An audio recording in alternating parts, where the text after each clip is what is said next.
বিএনপির ভারপ্রাপ্ত চেয়ারম্যান তারেক রহমানের বিরুদ্ধে করা সব মামলা প্রত্যাহার করে তাকে দ্রুত দেশে ফিরিয়ে আনার দাবি জানিয়েছেন বিএনপি চেয়ারপারসনের উপদেষ্টা জয়নুল আবদিন ফারুক। সকালে রাজধানীর পুরানা পল্টনে ছাত্র জনতার আন্দোলনে শহীদদের স্মরণে বাংলাদেশ মুসলিম নিকা রেজিস্ট্রার সমিতির আলোচনা সভায় তিনি এ দাবি তোলেন।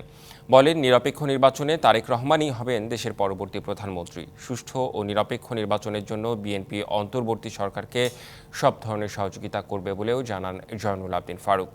বাংলাদেশ নিয়ে ভারতের ষড়যন্ত্র থেমে নেই বলেও মন্তব্য করে বিএনপির এই নেতা বলেন, আওয়ামী লীগের লোকজন এখনও সরকারের বিভিন্ন পদে বসে আছে, অবিলম্বে তাদের অপসারণের আহ্বান জানান তিনি। তারেক রহমানকে বাংলাদেশে ফেরত আনা হচ্ছে না কেন? তার সকল মামলা প্রত্যাহার করা হচ্ছে না। সরকারের কাছে আজকে বুজুর্গান কাছে থেকে আপনার জন্য দোয়া করবো, আপনি তারেক রহমানকে অবিলম্বে সকল মামলা প্রত্যাহার করে দেশে ফেরত আনার ব্যবস্থা করুন।